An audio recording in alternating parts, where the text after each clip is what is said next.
Hangi içeri?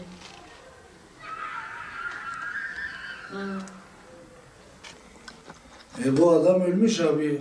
Bu bana başka abonelik vermezler mi? Geçen ayın birinde TEDAŞ ekibi geldi abi. Eşim evdeydi. Kapıyı çalıyorlar. Eşime diyorlar odur piyango size çıktı. Saatinizi değiştireceğiz. Abi benim saatim eski bir saat. Ben düzenli faturamı sürekli ödüyorum. Geçen ayda 180 milyon geldi.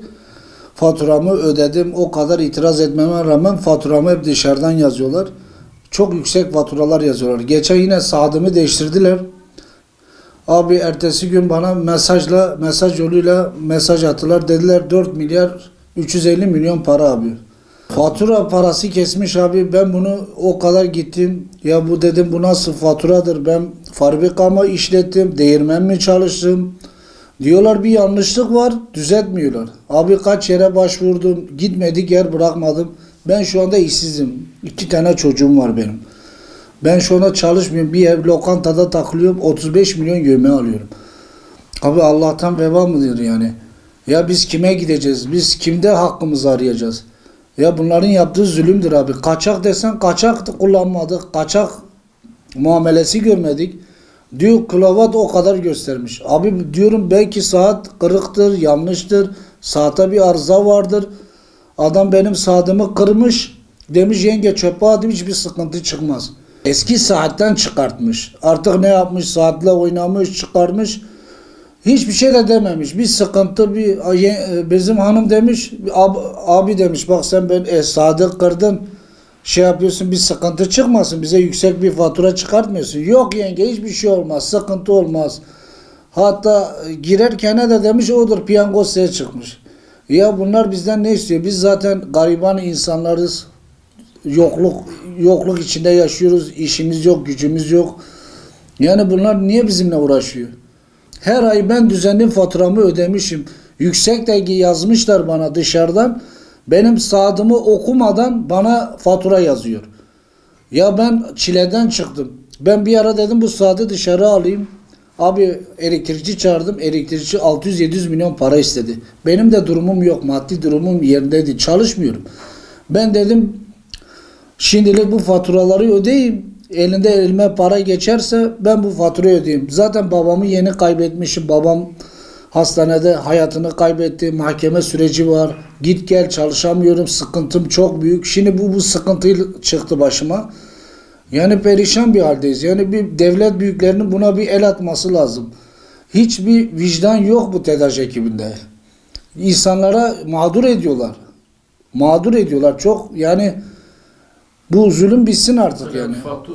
Dışarıdan yazıyor böyle. Dışarıdan yazıyor gidiyor. Bak çocuklar benim evde oturuyor. Kapımı vurmadan dışarıdan okuyor. Yani beni mahvetmiş yani. Ben 4 kişiyiz. Yani biz ne harcıyoruz abi? 180, 240.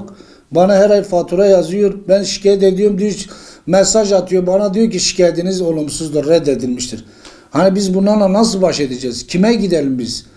Bana diyor gidiyorum TEDAŞ ekipleri diyor git diyor mahkemeye git, savcıya git. O kadar rahat kendinden emin ki istediğine şikayet et. Cumhurbaşkanına git diyor.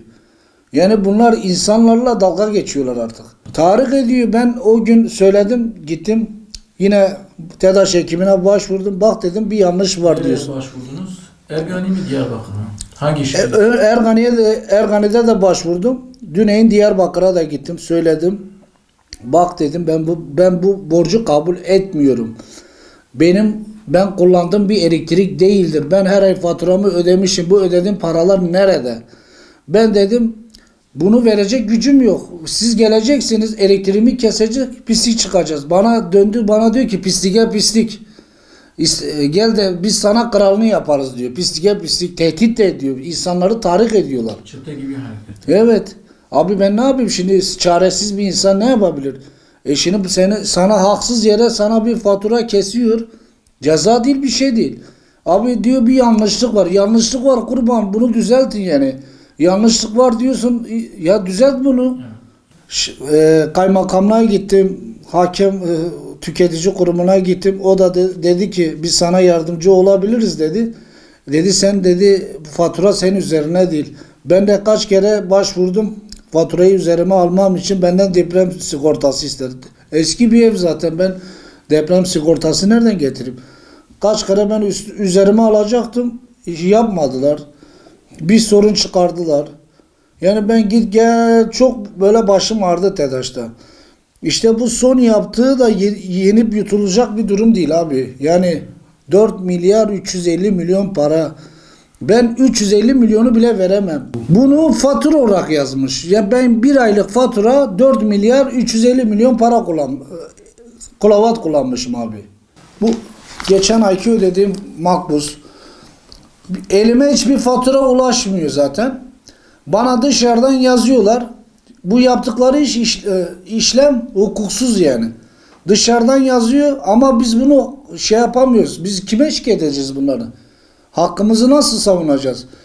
Ödemişim 180 lira para geçen ay.